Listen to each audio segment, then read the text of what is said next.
Hello guys and welcome back to my channel, and today I'm going to show you how you can create a component in Figma. So open up your Figma application,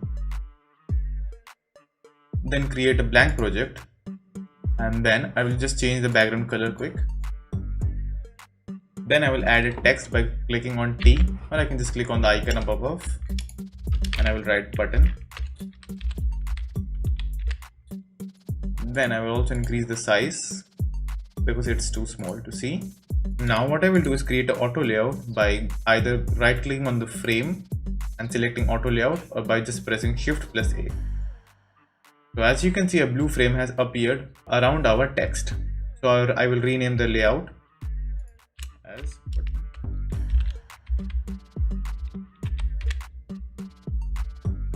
And now what I will do is just click on the layout and then go above and click on create component. Now this has become a component. Now as you can see, the box which was surrounding the text has changed color from blue to purple, which means it has now become a component. Which means if I made a duplicate of it by holding Alt, so if I made any changes at the master component, for example if I gave him an edge, never mind. So if I made any changes to the master component, it will also affect the instance. So for example, if I gave stroke to the master component, it will also apply to the instance. But if I changed anything on the instance, it won't apply on the master component.